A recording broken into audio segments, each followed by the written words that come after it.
Good afternoon, you guys. So today's theme is A world elsewhere, good, a world elsewhere. So what's it about? somewhere else, Somewhere else? Stories way. around the world. Okay. So we're gonna talk about the literature that the world literature and the traveling. So the literature that takes us outside our own bubble, like academic bubble. So from these two books that I see that you have chosen to read, okay, one is American Sniper, by Chris Kyle. good, and this one. A Fort of Nine Towers by Omar Qais Akbar. Okay, so the I think is the book. They are books about war, if I'm not wrong. Yes. So they are both stories about war, but we're gonna have a chat about the wars in the different places and all the reflections that you have after reading this Wait, book. excuse me. Is this set in like Iraq? It's It's in Afghanistan. Close enough. Okay, so now before we start, I want you to give us a brief talk about the book. Okay. Okay, so the book I got, it is about a Afghanistan families. Like it's a family that they was born in the period where everything was peaceful. It was under the threat from communism. It was during the Cold War, but then there was an uprising that drives away the Russians, and then a group of people they call Mujahideen took over, and then everything changed when like they reached their neighborhoods and their lives was like flipped upside down. Peoples are dying all around, and there was conflicts between like the Mujahideens, like they were the Afghans which say fight for their countries, but instead they come and fight each other to kill innocent peoples.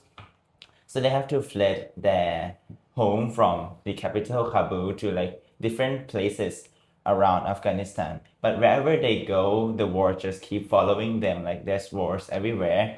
So and after a while, when the border closed and their goals of escaping the country failed, they go back to Kabul and they realize that like at the capital everything have changed. The new ruling have come, which is the Taliban, and when the Taliban took over, they just like, erased everything that previously was allowed, like the entertainment from playing sports, kiting, watching movies, listening to music. It was all erased away, and the whole story was painted in the view of the family themselves, that like they have lost many things. From like they have lost the carpet factories. It's like the collection that they have collected for many decades to the grandfather to his father, but then they just all get stolen, and it broke their dreams, or the trees they have planted, which during the war got turned into firewood. And other things is their friends or their relatives which was killed during the wars. And it the last chapter it reflected like even though the situation may have seemed better after the Taliban got overthrown by the US, nothing can be replaced, like from his friends that have died to his home or his cities that have been thrown to nothing. All right, thank you. So now we're moving on to the next book. This is American Sniper. Okay, what's it about? It's an autobiography of Chris Kyle. He started life out as a Texan boy and he worked on a farm. But after growing up, he decided he wanted to join the army and become a Navy SEAL. Later, after 9/11, he was called in for training, and he talks about his training and Bud S, which is just the basic training all SEALs have to go through. After that, the middle section of the book, or like most of it, is about his experience and the battle he's been through, and a lot of missions that he had to go through. Near the end of the book, he decides to quit being a SEAL after during the middle section he has a hard time balancing between being a good father for his two children and his loving wife and being a good SEAL and supporting his fellow teammates with covering fire and Overwatch. So after he retired, he helps open a company called Craft, which provides what's it called training for military and police personnel, and lives not happily ever after. He's still scarred from the war, but he continued his life helping other people, anyways. All right. Okay, thank you. Why did this book catch your eye? For me, it's because I have always been interested in like geopolitics and stuff, and I have watched some documents about the Afghanistan's wars, and it's the view perspective from like outside, from the U.S. invading or like other countries documenting how this place is in the middle of like two countries fighting. But this book caught my attention because when I read it, it's paint a picture of the people living inside instead of like what they actually suffer through and what they feel. It's feel more connected to just being like the people outside watching and just thinking, oh, there's wars happening. What it would feel like, we won't ever know if we didn't like touch this because this is a real story when I go search a bit more. All right. What's about you? I've always been interested in like the POVs of grunts and low-level soldiers. I mean, I guess SEALs aren't that low level, but they aren't exactly generals sitting in chairs and making orders on a map. I like seeing the actual tactics they used, the more boots on the ground feel of this book, because they actually talk about their experiences and tactics they used, such as there's a page here that talks about combined arms warfare and how he was able to call air support and save his unit, or his unit called air support and they saved their own lives. Okay, let's talk about before you pick that book.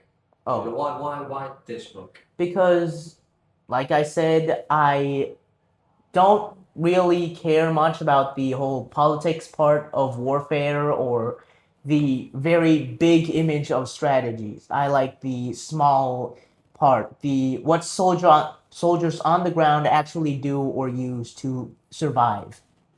All right. Okay, we can do the recap again. Okay. I want you to set the scene for the audience and listener. Who is Chris Kyle? Well, Chris Kyle is Texan farm boy, and also rodeo or cowboy. Cowboy. He identifies himself as a cowboy. He likes working. He's very stubborn, and he also refuses to quit. Other than that, he has a really strong sense of duty and a black and white worldview. I think there's a tension in the book between the duty to the country and the duty to His family. yes. Right. Did you feel that it ever got resolved, like in the book? Yes, because eventually he decided to pick family over country. And he did feel guilty about it. Because when being a sniper, Chris Kyle's main goal was to shoot to save teammates, not shoot to kill. He didn't care about kill counts, he didn't care about ranks. He just cared that, oh, that guy had an RPG. I saved my squad by shooting him first. He also said that killing didn't feel like much of a big deal to him because he believed that everyone he shot was evil and deserved it. All right. So the book mentioned about the family. So can you talk briefly about the family in family part in the book and how does it affect you? Like, because mainly this will go to war, but how does family involve in this like a war book? From Chris Kyle's view, he misses his wife, and when he's close to death, he thinks about her a lot. From the wife's POV, her name is, hold on, Taya, was it? Yeah, Taya. From the wife's point of view, she was very worried about her husband. and she even stops watching the news at one point because she didn't want to hear bad news or worry herself too much, because being a seal has its risks. Okay. Can you pick a passage or like a short phrase or even sentence that still in your mind from the book? Do you have any? Yeah, I think I do have one from the front of the book. No, from the back, final page. Uh-huh. Hold on. Yeah, here you are. Okay. You know all the stress, you know all the everyday things that stress you here? I don't give a bad word about them. There are bigger and worse things that could happen than to have this tiny little problem wreck your life or even your day. I've seen them. More, I've lived them. Okay. Why it still lingers in your mind? Because it tells us that war is horrible. At the start of the book, he was very, very excited to go to war. After writing this book, evidently, he clearly states that it is very terrible and is much worse than any smaller stressful things that we might normally find in our lives. And he states that, yeah, what he's seen is worse. All right, thank you. Now we're going to talk about Afghanistan. Okay, can you tell me what was the Kabul like before everything changed? So in the story, like the prologue, they say Kabul is a city where everyone plays around. Like he talk about a kite fighting where they have kite in the sky and try to cut each other. He also talk about like there's gardens everywhere where each house have their own gardens full of trees that they preserved and they have a lot of fruits. It is very beautiful and like every Friday it's a holiday of the Muslims and they go and hang out like a party because he live with his relatives, right? And he like have a large trip with each other and every family do that. But in contrast, he just says like the place where he used to play in the war, it just become a place where they just dump bodies or a place like the trees he used to hang around, he used to sit under, now it is cut and nothing resembles it anymore. All right. So, talking about a fort. So, what does it represent for? Actually, the fort in the stories is the first place where they escaped to. So it was a short time where the house that they live are almost and it's like in the middle of the war. So they when the BBC announced like a ceasefire for 10 hours, so they have to escape to and I remember I think it's maybe of cousins or his father friends because his father was a teacher, a very famous teacher that everyone knew, and then he moved to that place and the place is called a fort with 9 towers. But in the stories it say that this place is a place which have survived there for like centuries, but right now there's only one tower left and like they stay there and they felt safe for a while because like it have been there for a long time and the wars is another side of the cities. But even though it feels very safe, the wars still reach them and they have to escape. It feel like very desperate. All right. You mentioned about the carpet weaving. Okay, why does something like the carpet weaving or the carpet factory, that's something that you mentioned, matters so much? It's like one thing that so he has a grandfather and father. So his grandfather and father they went around everywhere collecting carpets, and it's like one part of their own economies, and they store like, thousands of them in warehouse. It felt like they what they hold as their souls, but when they get robbed and it all gets stolen, they feel like what do you call they broke down because like it everything they have worked for a very long time it just disappeared almost instantly. Yes. So they collect carpets like Pokemon cards. Right? Was it that hobby to collect carpets or they produce carpet? It's like a hobby to collect from like everywhere around the world. Okay. Okay. What scenes that you cannot check it off, like a memorable scene from the book? It's like the one time where we're in the fort and there's a ceasefire, so they have to go back to they want to go back to their home. And the story says when he go back to their homes, like the thing he found wasn't the garden, wasn't the place where there used to be a singer playing music, but instead it was like a pit with like just dead bodies, human skulls, and everything like that. All right. Both of you are reading books that claim to be the true stories, right? Yeah. Or based on true events. Do you trust the narrator? I do, Why? because it is a book written by the person. It is stated it's a autobiography. He went through those events. He is sharing those events with us. There may be some exaggerations due to the nature of war, but for the most part, I think I can believe this book and trust it. All right. Did he write this book himself, or someone interviewed him and write this book? He wrote it himself. Okay. Many seals and soldiers write their own books, such as his buddy Marcus wrote the book Lone Survivor. Mm-hmm. And the book is Kyle with McEvan and D. Phyllis. So, what were these two guys? Who are they? I believe they helped with spelling or more of the like in detail stuff like dates because some things happened long ago. So they were not in the army. Probably, Guys. I guess. Okay. I didn't really do background research. I just kind of read and went with the Okay. flow. They mention these two guys in the book. No, I don't No, recall. Okay. I Good. don't recall at least. What about you? Do you trust the story? I wouldn't say I trust like 100% the story, which is like exactly true because it's the memory of the writers, which Chris asked about Armand. This is the person that talk in his perspective in the stories, and it's also the author who wrote the book.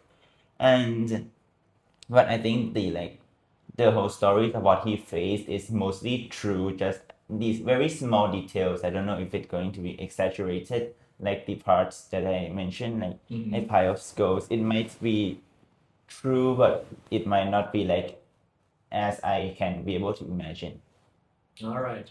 A family and home come up in almost every war story. How does home function in your book? The word home or family. Mine functions not, I shouldn't say as a roadblock. I should probably say more as an extra responsibility. Aside from him having to protect his teammates, he also has the duty to return home and be a good father for his children, like I said. So he's torn between family and country. Okay. What about you? I think for this one it's different because I think family in this case it's what's bonded to him and like what he feels comfortable being with from his father to his grandfather. So he also have like a friend, I didn't remember his name, but like at the end of this story, his grandfather he died from, I'm not sure is it if it's like a disease, is a like blood pressure or something, and his friend there's one time where he had to move to another cities and he had to left his friend behind. It feels like it showed the bonds being broken. It shows disparity. Okay. Both books are set in a war zone. Yep. Okay. Shaped by the outside intervention, but the difference between these two books is Kyle deployed to Iraq. Right. Yes, Kyle is deployed to Iraq. Okay, but the what's the name? Kyle Yeah, living in Kabul already. So now I want you to discuss what's a different perspective or angle, like, but the setting is war zone, but people who are there already, but people who like going there. So can you discuss in these two different perspectives of people who's going to war and people who in the war already? I think you should start first. You are the native after all. All right. So for me, I think But actually, you need to discuss in these two perspectives, like from your like, people in the war. But what about people who coming to the war? You need to like to show these two sides from your opinions. so. Like for me, it's mentioned in this book. It's like mostly from the perspective of people in the war being the victim of the wars, right? But in my opinion, in the people who's going to the war's perspective themselves, it can also feels like the similarities in my opinion is they might also be similar in like they are also the victims of the leaders, the governments, because there's one phrase in this book, I didn't remember the exact phrase, but it says that the people who's doing the killing before he said he was like a top student in his school, but right now he's forced to kill and he feels guilty for it. It feels like it shows that the people going to war themselves, they might be good people, but they are forced to do something they didn't want to do. And for the differences, it's the people doing, it's like the people doing the killing and the people being killed, in my opinion. All right. What about you? Your opinions? From my perspective, it's more black and white because most of the soldiers in my book just simply believe that everyone is an enemy and all enemies are evil. They just shoot to kill, and it's more what's it called? The moral struggle is more about losing teammates or protecting them. Because in this book, I've seen like, from what I remember, two people getting shot in front of Chris. At least ones that he know, 3 people. One died.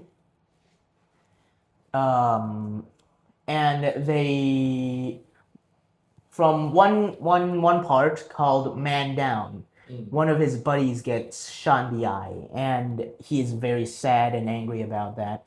His, not sure if it was commander or squad mate, asked if he wanted to take revenge, and he just said, hell yeah.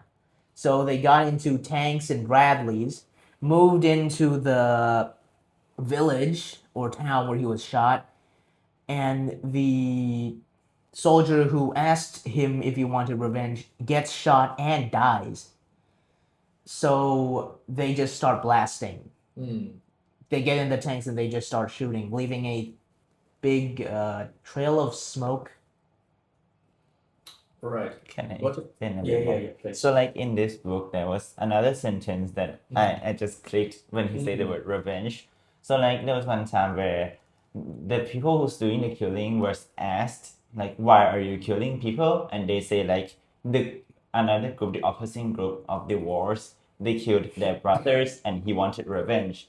But in the views of the people that are being killed, they say that is that really like the best option? Is revenge really the best option, or is it just going to make everything worse? It's like two different views from like is the revenge of killing others really the best solution to the wars, or is it just gonna make everything worse?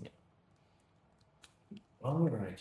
So, what's your perspective of people who are in the war already? Well, there are 2 perspectives. They had never. I don't recall reading about any civilian casualties, but I do remember one part where he said he saw his boys moving up for a patrol and saw a group of Iraqis moving in from the street, and he started shooting from his overwatch position.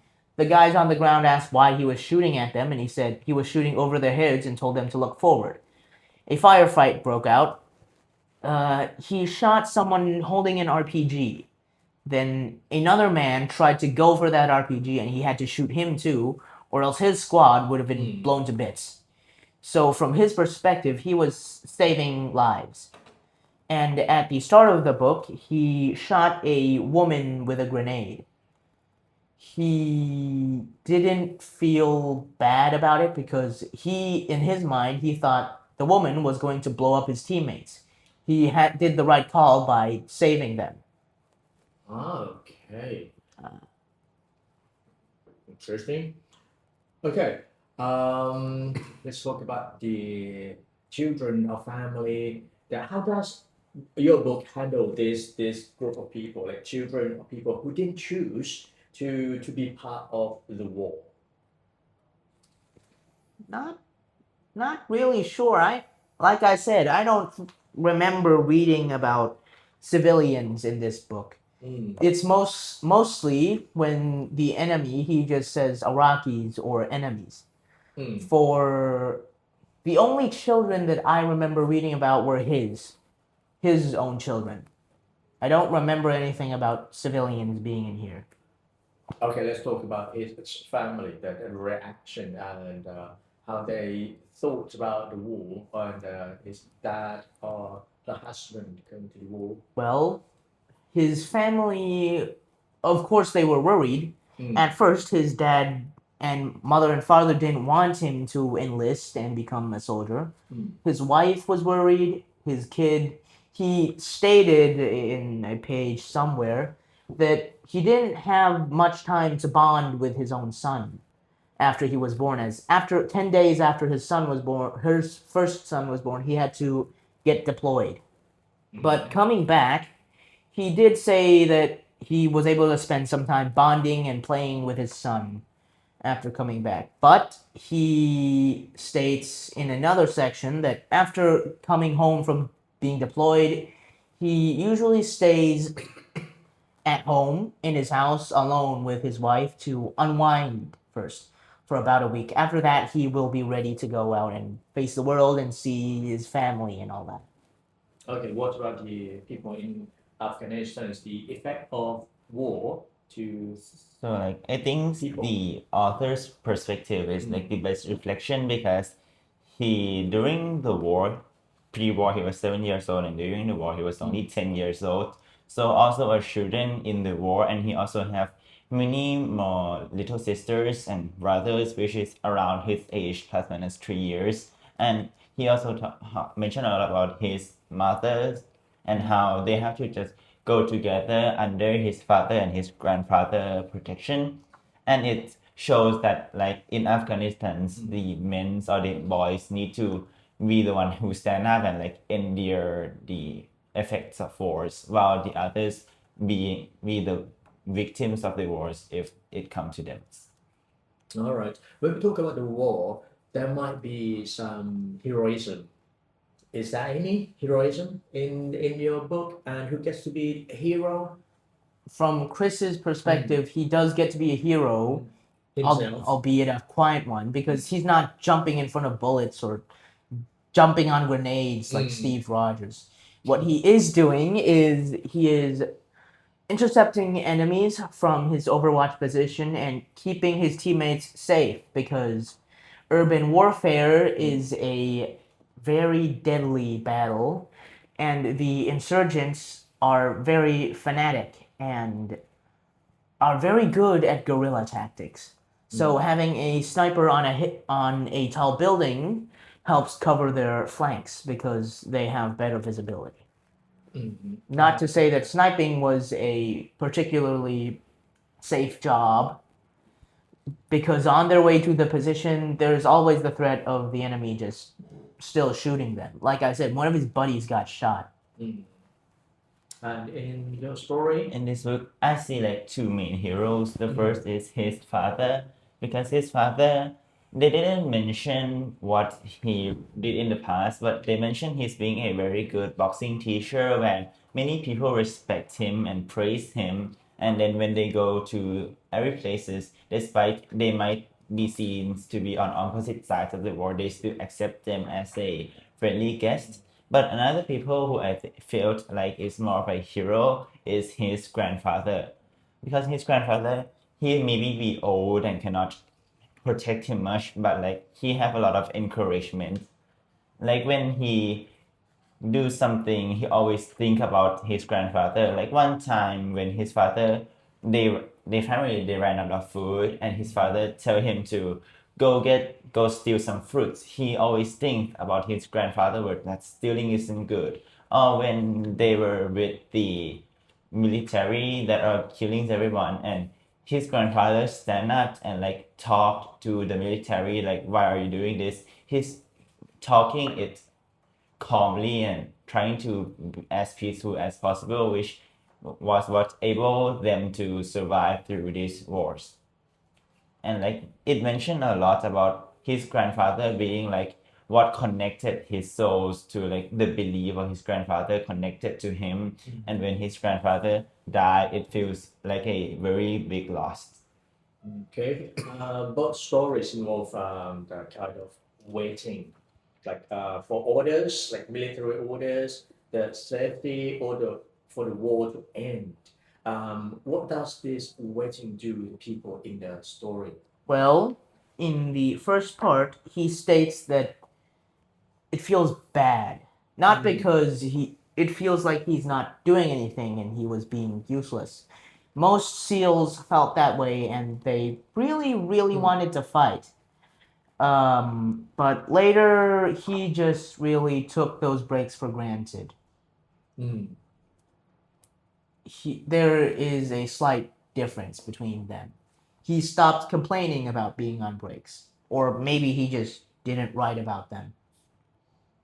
Okay. I think for waiting here is mostly about just enduring, because there's a lot of times where it just keep one sentence appearing, but it's paraphrased a lot of times. It say that the war will end soon, despite the war didn't end for like many years. And the time that they are going to wait is more like the time that they are chasing to be as peaceful and far away from the wars as possible. Like when they going around watching, listen to the news about where the wars is, and they just have to keep moving every time. It's like they are enduring the effect of wars going to them. Okay. Okay. Imagine if the two main characters in the book, not character, the figures in your books could sit down together, right? Not as the symbols of the opposite side, like people who get effect from the war and people who's just going to the war to not to kill, like let's say kill people. Okay, not in that position, but as a human, as a people, if they could sit down here, you are represent the Kai and you represent the Chris. If what do you think they actually can exchange the ideas of war? I think they would probably talk a lot about their families because, like I said, Chris Kyle is a family guy. Mm. He cares a lot about his family and his friends. A point of conflict they might reach is about the killing, as Chris just believes that all enemies are bad and evil and deserve to be shot. Unlike some people on his side. In this perspective, like it will be able to talk about the harsh reality of wars, because most people might not know what the civilians actually or the innocent people actually get affected by wars, because normally it's like the governments or the leader goes to like wage war on other countries, but it was mentioned like the place that they are in Afghanistan. They never wanted this. They never want Russian to take over. They never want US to take over. They just want peace. And like sometimes I think it can be related to other places like Iraq or Iran. When I watch a lot of geopolitics, it wasn't really about the people that wanted the wars. It's always about the government, and the people are just the victims of them. All right. Okay. If you want to recommend the book to, okay, Pim, if you want to recommend this book to Noth, and not you want to recommend this book to Pim, okay, which part of the book? Just pick one part of the book that okay you to convince. Okay, read this one and you enjoy this for the rest. I'd probably have to know him slightly better, so could I ask about No, it's based on the book. Okay. Yeah. Then you think that this one is gonna catch his attention? I would recommend the middle section, but try to skim over the combat. As if you're not really into military and strategies like me, I don't think you would enjoy it very much because it's just a lot of military lingo.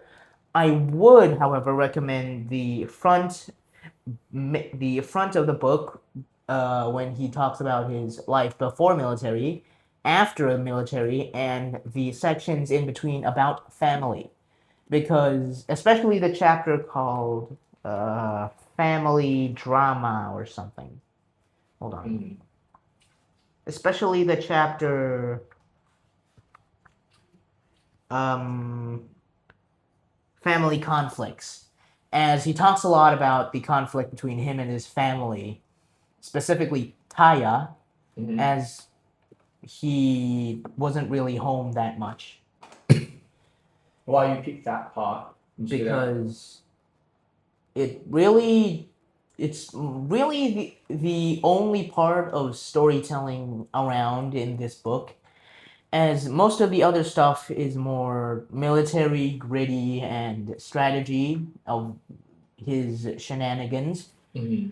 This part is probably the only story here that isn't just shoot the enemy, as he actually talks about a conflict between him and his family and his conflict with himself. And in the back part, it also talks about a little bit of how veterans suffer, I think you could say, as he states that it's getting hard to sleep, and every time he lies down, he feels he's getting shot. Okay, and you think that's gonna grab attention from Noth? Yes, judging by his book, which is very, very based on the concept of family. Good. What about you?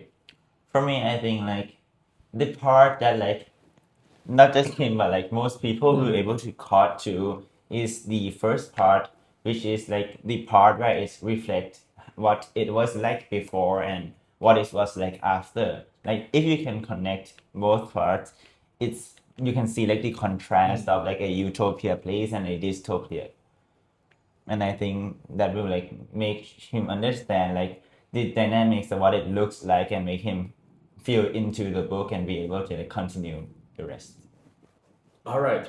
Does either the book that you read make you think about the current conflict in the world right now? For me, not really, because warfare has evolved quite a bit and the locations differ by a lot. The swamps and forests of Russia and Ukraine are a stark contrast to the desert and urban warfare of Iraq. Because for Chris Kyle's perspective, it was always check that building, check this building, and most of that.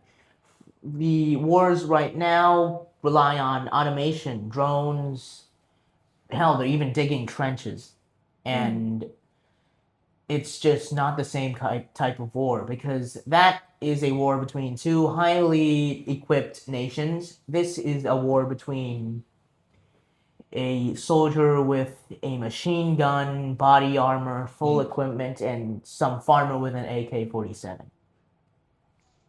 Okay. For me, it's bringing a different view of what conflict is because normally when I watched about geopolitics a lot, like what the government thinks when they are invading someone, like the conflict status in like Iran, US, or the Sudan civil wars or Ukraine, Russia, right? But most of them they just report like there's 1 million casualties, 100,000 casualties. It just feels like a numbers. But reading this book, it shows that like those numbers, it isn't just numbers. It's connections that being broken or like peoples that were connected or like places building that were a heaven for someone is broken apart. It's like it brings me to different views of what conflict really is and how harsh it actually is. All right. If you could ask the writer one question about the book, probably it's something that you still have questions in your mind after reading the book. Okay, what would be the question that you want to ask him? I would probably ask him. I would probably ask him. I'm actually. I think I need some time to think about this. Okay, Also, From- because he's dead. this is like not the real event that gonna happen. No, From- seriously, he's already dead. For me, like It's not the real thing that I'm going to send you to America to ask him. But what would you want to ask him? for me, like because this is the first time I actually learn about the Afghan wars because I have watched about Afghan wars in the past, where like the first takeover, which is in this book, it was in 2001 or a bit or 2000, I'm not sure, and they lost control in 2010. I don't 1909, and then they gained power back. So I really want to know his opinion on like will this ever end in his opinion. All right. Okay. You? I would ask him how he felt during those breaks he got between deployments and how he dealt with his family while he wasn't there. Because it is stated multiple times in the books that SEAL relationships don't really go that well. And in this book, it's also stated that one of his buddy's wives divorced his friend. Okay, let's talk about something light. If you need to pick one song for the book, so what would it be? One song, okay. If I listen to this song, I just like, ooh, I understand something that the author or the writer would like to convey the message from the book.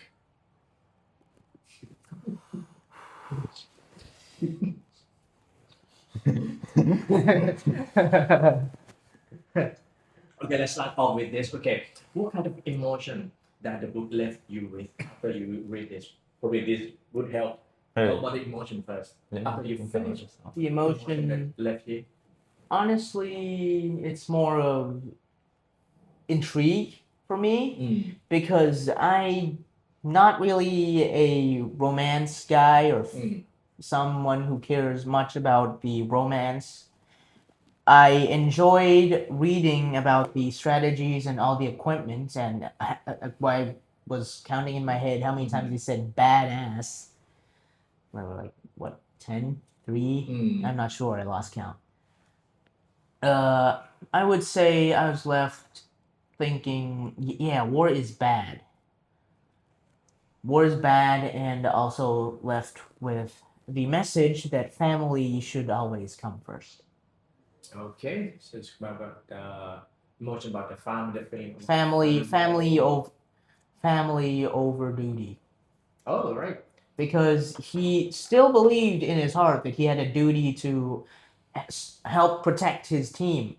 After he resigned, he found out a way to still be able to help other people by helping other veterans get through things like PTSD. Okay, so think about that And feeling, and now I'll come back, and you need to give me one song.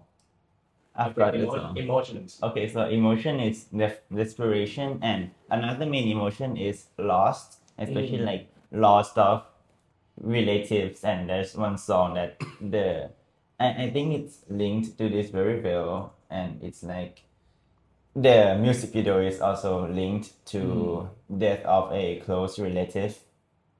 It's from Per Peach. What's it? Many. It's ไม่มีวันไหนที่ไม่คิดถึง Okay. The new song. Good. Pheem? Although I think it is overused, I will have to say Fortunate Son. Okay, bye. I don't remember. Hold on. Uh,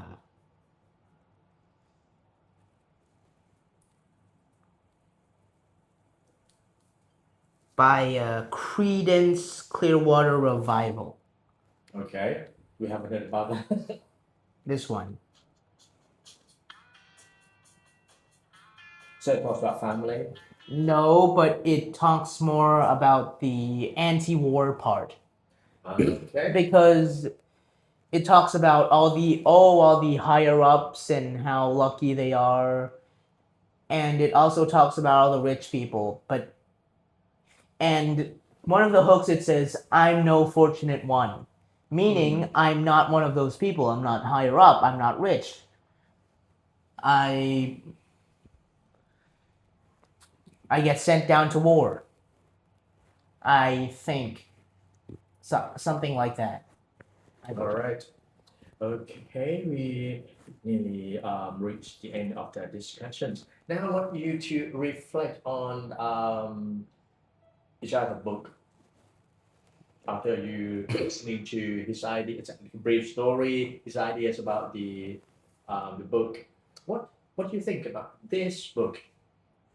You haven't read it, of course. Yeah. Yeah. But after listening to the discussion, what do you think about the book? For me, I think this book is like, from his words, it felt very military viewed, like because it's the view of a SEALs and it's a bibliography. Wait, is it? Oh, it's a autobiography, right?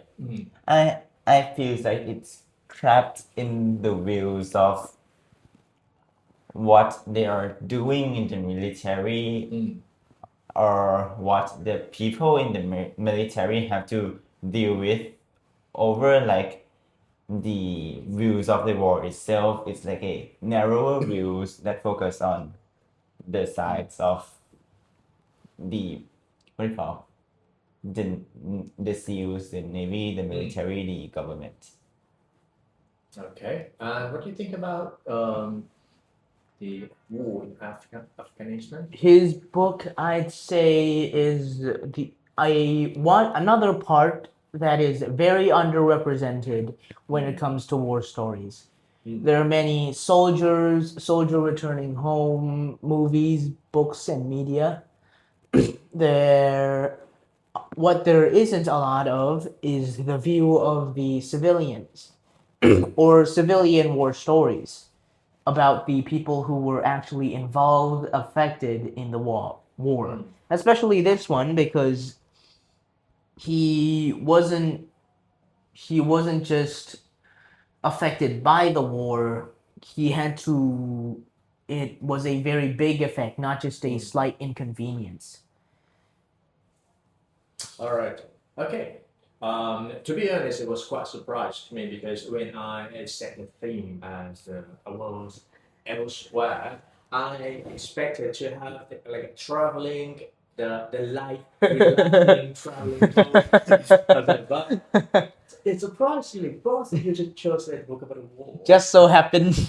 Yeah, but it's good because like the zine is was set in the war, but in a different point of view. That people in the war and people who are deploying to the war. Okay, what did you learn like from the book? I learned that you should find ways to try to achieve both duty and family. And when push comes to shove, you have to choose one of them. If you want to choose duty, that's fine. But if you want to choose family, you might have to give up duty, even if it hurts. And I also learned, even if it was not the point of the book, that not all enemy combatants are evil or deserve to die. I disagree with his point of view for this specifically. Because, yeah, sure, some of the insurgents were bad. Like, one guy was literally trying to shoot an RPG at his teammates. But I believe that not all combatants deserve to die. I also learned about the hardships of a soldier and that what they've been through and why we should respect them and tell their story. In the book, it's mentioned that after his first deployment, coming home, he said that he barely heard about the war on the news. For everyone back home, it was just a minor inconvenience at most. And he literally said, "This is bullcrap." Okay. For me, the main thing that I think I learned from the book and I can adapt to everyday life, it's like the part where his father being a well-respected people, he can get help from almost everyone around him. Wherever he goes, he get like a place to live in for a while. It shows to me that like having good relations with everyone is very important. And outside of like the benefits to myself, I think this book like gives a good view to everyone that like wars isn't about just winning territories, but wars also affect people's, and like not everyone actually wants wars. It's most of the time just like governments and leaderships. All right. Okay, before we finish, I would like you to come up with one question to ask each other. What do you want to know about the book? Or could be his opinion, could be anything. Was there anything very, let's say, what's the most life-threatening thing that this man had to go through in his book? I think there was many times that was like a near death experience, but one time I read and it caught me a lot is like when he went back to his home thinking it was safe because it was during a ceasefire and like a group of military surrounded him thinking he was the enemy and almost tried to kill him, like he pointed the gun at him.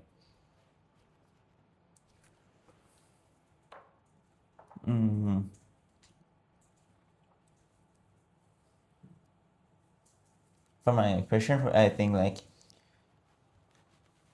do you prefer reading the kind of book that like focus on a singular person on how they do like the autography, or do you think you will like find different type of books instead over these type of books? Normally, I don't prefer autobiographies. I prefer more action-packed or fantasy books that have better storytelling.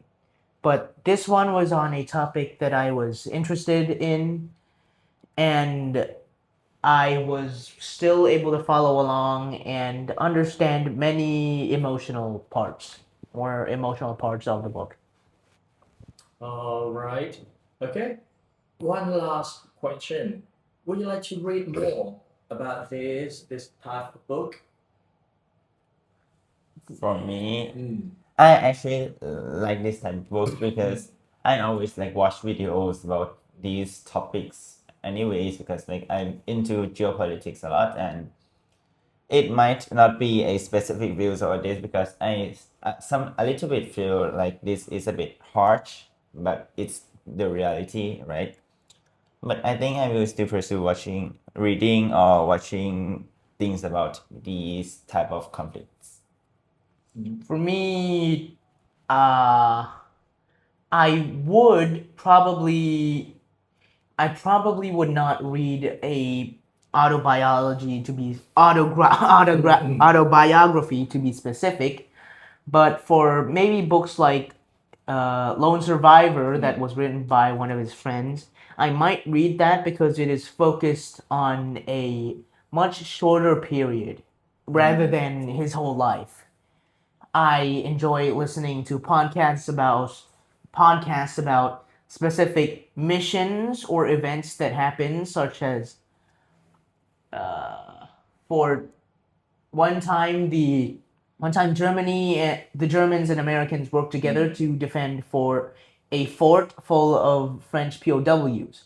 That was a specific event, and they were able to get into much higher detail about what happened. this book, when he mentions a firefight, at most he usually just says, "Yeah, I shot a few guys. I was on this building. I moved. I shot more guys." Something like that. All right. Okay, thank you so much for today, and I hope that these two books could bring you to a world elsewhere, as the theme said.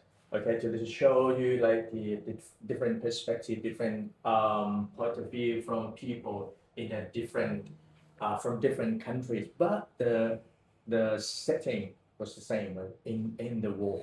Just so Okay. happened to be Middle Eastern. Yeah, surprising. Okay, thank you so much for today, and don't forget to